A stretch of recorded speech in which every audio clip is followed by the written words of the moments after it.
Hola a todos. El 28 de mayo de 2012 aquí en Colombia, comenzó la serie documentada El Patrón del Mal, basada en el famoso libro La Parábola de Pablo. Una investigación que duró alrededor de 5 años, la cual inició en 1995, donde Alonso Salazar, exalcalde de Medellín, periodista y escritor, reunió y analizó toda clase de archivos periodísticos y policiales, testimonios de otros capos, familiares y sicarios de Pablo Escobar. Es por eso que actualmente en Colombia, el libro La Parábola de Pablo es considerado como la mejor biografía que existe de Pablo Escobar y el cartel de Medellín. Pero antes de comenzar a analizar los testimonios del Chino Millán, los cuales solo los ha dado en el extranjero, vamos a dejar algo en claro. En nuestro país no existe nada en absoluto que vincule a este tipo con el cartel de Medellín, en los archivos periodísticos y policiales no aparece y mucho menos en los archivos de video, en los carteles de recompensas no está su foto ni nombre y más importante, las personas que vivieron en esa época no saben quién es y en la historia de Colombia no aparece. No sabíamos que este señor existía hasta que vimos unos videos en YouTube de origen centroamericano. Y aunque para nosotros los colombianos es más que obvio que en la serie El Patrón del Mal, John Mario Ortiz, alias Chili, es en la vida real John Jairo Arias Tascón, alias Pinina, al parecer para los centroamericanos no es así. Y nosotros nos preguntamos: ¿con qué fundamentos, personas extranjeras que ni siquiera saben cuál es la capital de Colombia, se atreven a contradecirnos e intentar creer que saben más que nosotros al respecto?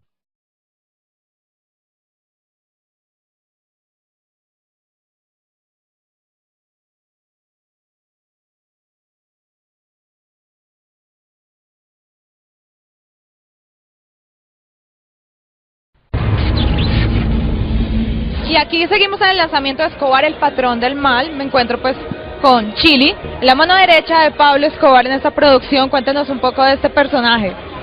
Bueno, este personaje es, como lo has dicho, mano derecha de Pablo Escobar, jefe de toda la escuadrilla militar. Entonces, por lo tanto, me toca encargarme de todo el trabajo sucio que toca hacer.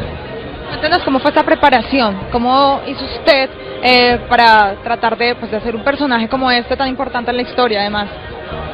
Bueno, la preparación comenzó primero que todo leyendo el libro, luego por medio de los libretos analizando pues cómo eran sus acciones, sus gustos. ¿Tuvo la oportunidad de pronto de hablar o de tener una cercanía, una conversación con alguien de la historia? Sí, claro. Mucha gente en Medellín que de alguna manera estuvo ligado pues como a esta historia, ¿no? Y pues sí, me hablaban también de Pinina, que era pues muy amable, muy jovial, ¿sí? Muy estricto en su trabajo, bueno, se podría decir, muy profesional, ¿no? Sí, muy entregado, sí, muy leal al patrón. Aclarado este punto, ahora nos dispondremos a analizar los testimonios de Henry Millán y los compararemos con los verdaderos datos del cartel de Medellín. Empecemos. Pero fíjate lo interesante, en la década de los 80, año 88, a mí me confrontan ante la muerte, siendo en el ajedrez del cartel el segundo hombre más buscado. Wow. ¿El segundo hombre más buscado del cartel de Medellín? Si era tan buscado, ¿cómo es que en Colombia no sabemos quién es? Mejor veamos quiénes eran los dos hombres más buscados del cartel de Medellín. Se buscan Pablo Escobar Gaviria y Gonzalo Rodríguez Gacha. Si usted tiene información que conduzca a la captura de uno de estos delincuentes, obtendrá una recompensa de 100 millones de pesos.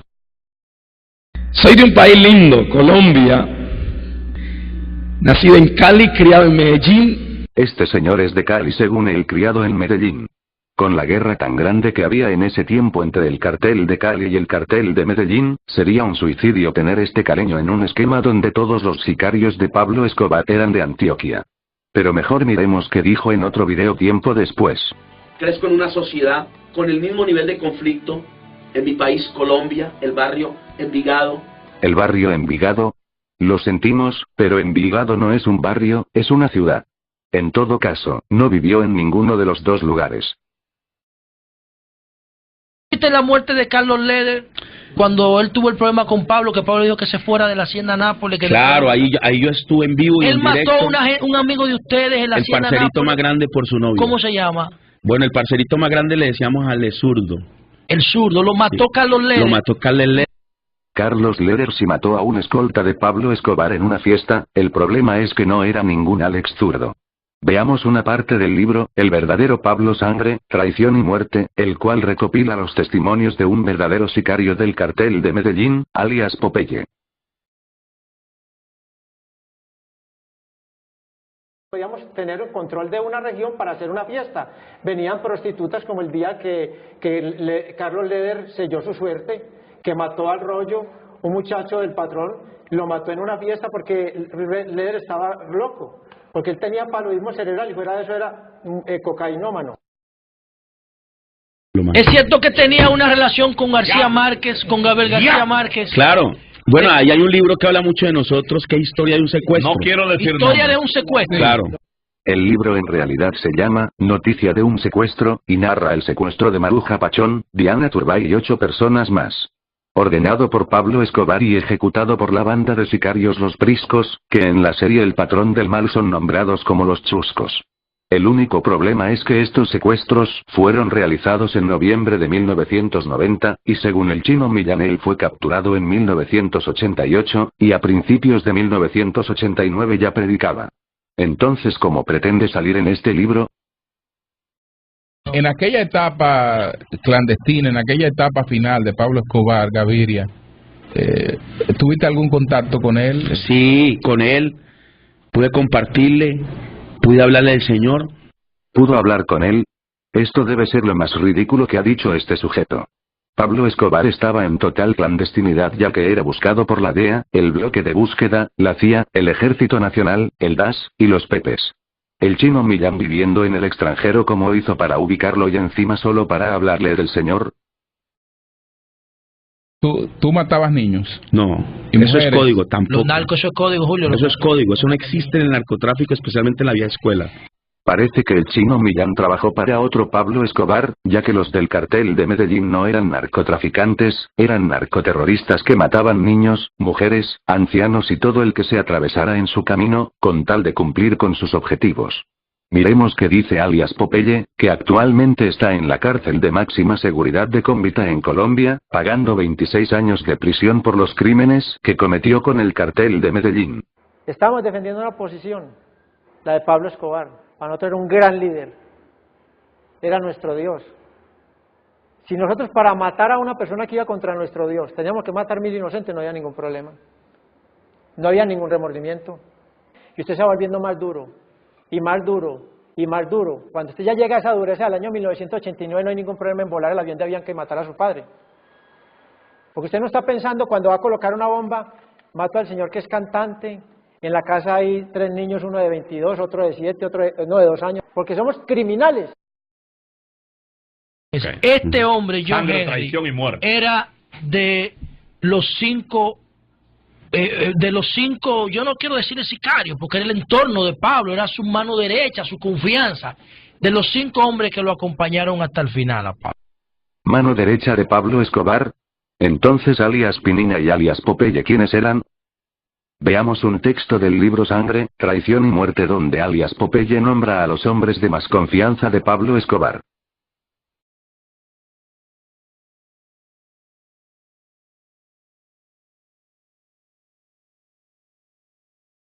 Mi historia empieza desde los 6 años, cuando Pablo no era un narcotraficante. En ese tiempo, el histórico cartel de Medellín se fundamenta por familias muy poderosas, el cual Pablo no era parte de la historia, como los Henao, los Bustamante, los Ochoa. ¿Es que estos periodistas de Centroamérica no se documentan? En ese tiempo no existía el cartel, existían pequeños traficantes independientes. Fue Pablo Escobar quien reunió y organizó a los Ochoa, a Carlos Leder, al mexicano, a Juan Mata Ballesteros, Griselda Blanco y Gilberto Rendón Hurtado, y juntos fundaron el cartel de Medellín. Los Henao y los Bustamante no tienen nada que ver con el cartel de Medellín, ya que ellos son los fundadores del cartel del norte del Valle. Fernando Henao Montoya, Arcángel Henao Montoya alias El Mocho, Lorena Henao, José Orlando Henao, Hernando Gómez Bustamante alias Rasguño, Juan Carlos Abadía alias Chupeta, Don Diego, entre otros. ¿Cuándo matas la primera persona? 12 años de edad me bautizo. ¿Quién era? Bueno, fue un hombre que era más poderoso que Pablo y fue mi primer homicidio en un estadio público. ¿Y cómo tú lo mataste? Bueno, un disparo a quemarropa, hermano, porque no era un experto, no era un hombre conocido, quizá no era un experto en el mundo del sicariato. ¿Será que en Medellín alguien se puede tragar un cuento como ese? Pablo Escobar mandó a un niño de 12 años que nunca había matado a nadie, para que asesinara a un hombre más poderoso que él. Y para completar, en un estadio público y lo hace a quemarropa y encima sale vivo. Hay que ser un completo ignorante para creer esto.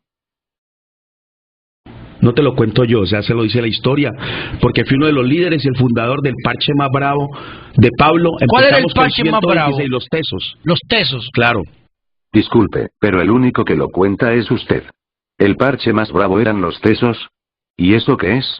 ¿Un grupo de rap?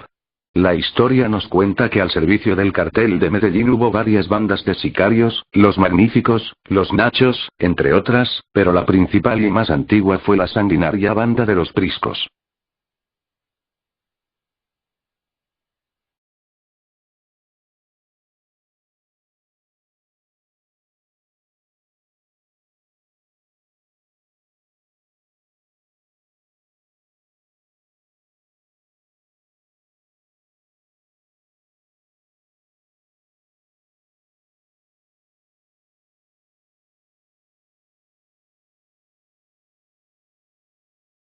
Claro. Estás libre ahora. No, nosotros Eso somos... aparte del perdón de Dios, o sea, hablando de justicia humana. Es muy práctico. Nosotros somos parte de una readaptación social que se llama Amnistía. Yo soy parte de la primera sociedad que migra a una readaptación social. Y eso es bajo la validación del gobierno soberano de Colombia y del Ministerio de Justicia. ¿En qué presidente? ¿Pastrana? En el tiempo de Pastrana. Sí, claro. El presidente Pastrana, Andrés Pastrana, presidente de Colombia entre el 7 de agosto de 1998 al 7 de agosto de 2002. Este sicario de mentiras, Chino Millán según su historieta, estuvo hasta diciembre de 1988 en el cartel de Medellín. ¿Cómo obtuvo una amnistía? Como pueden ver, las fechas no cuadran, y si este pseudo sicario hubiera matado tanta gente como dice, estaría tras las rejas. Recordemos que a pesar de que Popeye, Otto, el Osito, el Mugre, el Arrete, entre otros miembros del cartel de Medellín se entregaron a la justicia, todos fueron a prisión, porque en Colombia no se le dio indulto a nadie, solo había rebaja de penas por entregarse. El que menos pagó cárcel pagó 6 años, el resto fueron condenados a más de 10 y 20 años. Los que no se sometieron a la justicia fueron asesinados por las autoridades o los pepes, incluso algunos que huyeron a países vecinos.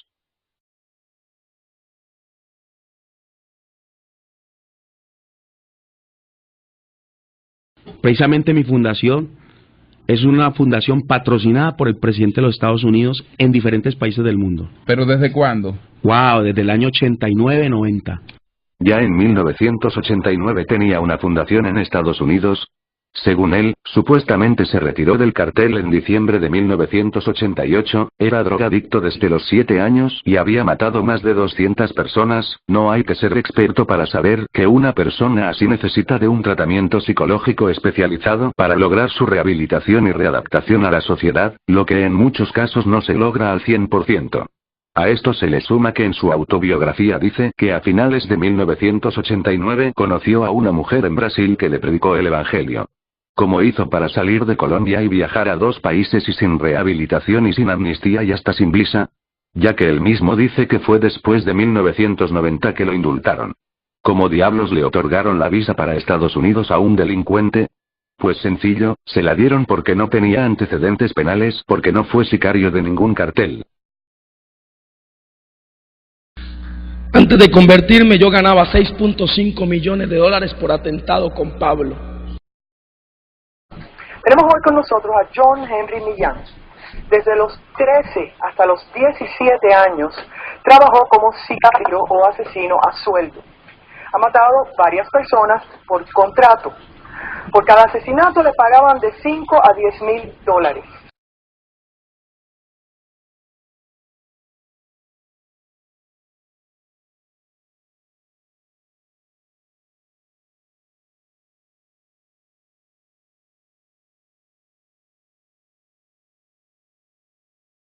126 hombres que cuidábamos a Pablo en la posada alemana o en un lugar conocido como Fredonia, Antioquia, la finca Nápoles.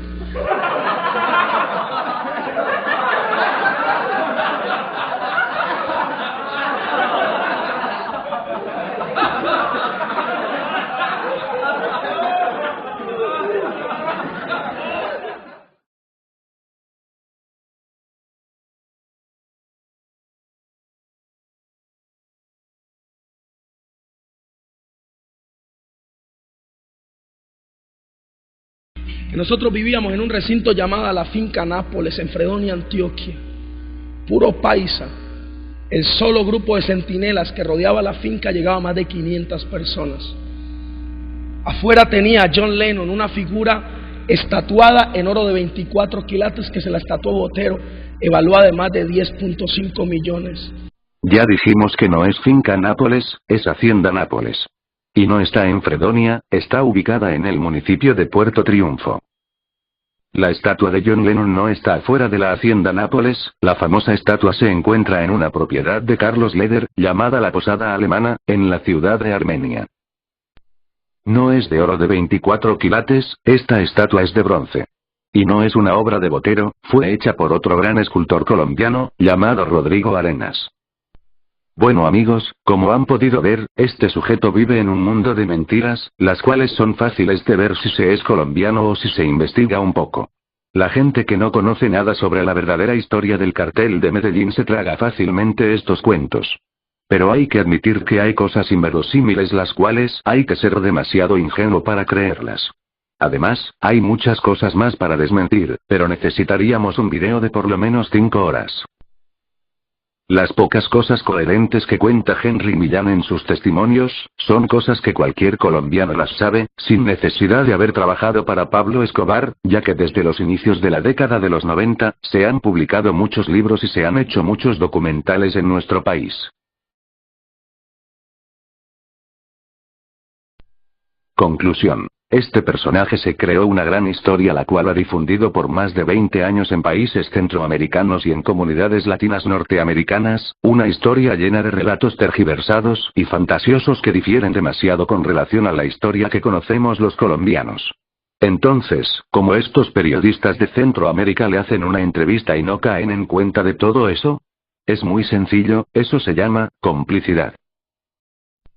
Y una prueba de eso es que en la propia entrevista hablan del libro de alias Popeye Sangre, Traición y Muerte, eso quiere decir que estos pseudo periodistas sabían que estaba mintiendo, ya que si se habían leído el libro era lógico saber que lo que decía era totalmente falso.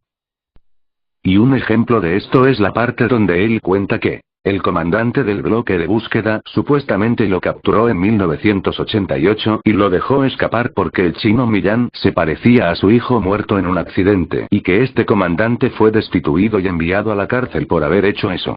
Algo realmente descabellado, primero porque el comandante de ese grupo se llama Hugo Martínez Poveda y su hijo Hugo Martínez Bolívar y ellos dos estuvieron en el operativo en el que le dieron de baja a Pablo Escobar en 1993, y segundo porque el hijo del comandante sí murió en un accidente pero fue en el año 2003, lo que ratifica una vez más que es una historia inventada a la cual le revolvieron hechos reales fuera de tiempo, más nombres falsos para dificultar la verificación de los datos y una dosis de ficción digna de Hollywood.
Era corredor campeón internacional de ciclocross y velocidad en persecución, Daytona.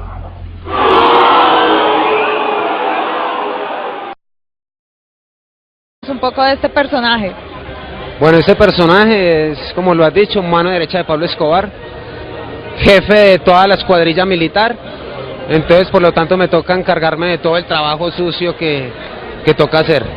Cuéntanos cómo fue esta preparación, cómo hizo usted para tratar de hacer un personaje como este tan importante en la historia además. Bueno, la preparación comenzó primero que todo leyendo el libro, luego por medio de los libretos analizando pues cómo eran sus acciones, sus gustos.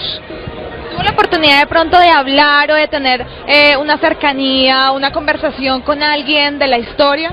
Sí, claro. Mucha gente en Medellín que de alguna manera estuvo ligado pues con... Chili es en la vida real John Jairo Arias Tascón, alias Pinina, al parecer para los centroamericanos no es así. Y nosotros nos preguntamos, ¿con qué fundamentos, personas extranjeras que ni siquiera saben cuál es la capital de Colombia, se atreven a contradecirnos e intentar creer que saben más que nosotros al respecto?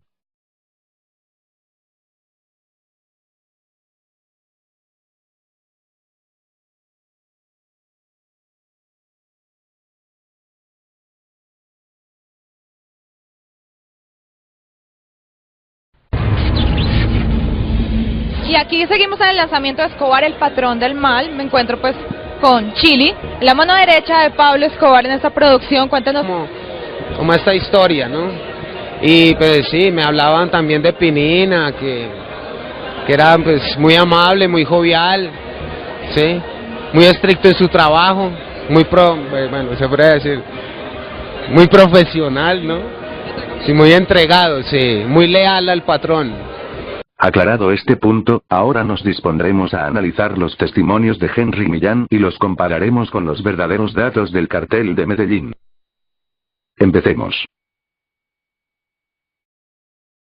Pero fíjate lo interesante, en la década de los 80, año 88, a mí me confrontan ante la muerte, siendo en el ajedrez del cartel el segundo hombre más buscado. Wow.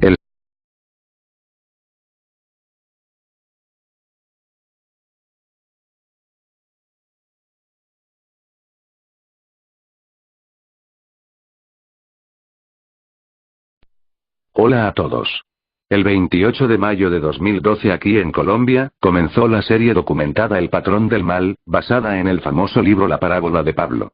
Una investigación que duró alrededor de 5 años, la cual inició en 1995, donde Alonso Salazar, exalcalde de Medellín, periodista y escritor, reunió y analizó toda clase de archivos periodísticos y policiales, testimonios de otros capos, familiares y sicarios de Pablo Escobar. Es por eso que actualmente en Colombia, el libro La Parábola de Pablo es considerado como la mejor biografía que existe de Pablo Escobar y el cartel de Medellín. Pero antes de comenzar a analizar los testimonios del Chino Millán, los cuales solo los ha dado en el extranjero, vamos a dejar algo en claro. En nuestro país no existe nada en absoluto que vincule a este tipo con el cartel de Medellín, en los archivos periodísticos y policiales no aparece y mucho menos en los archivos de video, en los carteles de recompensas no está su foto ni nombre y más importante, las personas que vivieron en esa época no saben quién es y en la historia de Colombia no aparece. No sabíamos que este señor existía hasta que vimos unos videos en YouTube de origen centroamericano. Y aunque para nosotros los colombianos es más que obvio que en la serie El Patrón del Mal, John Mario Ortiz, alias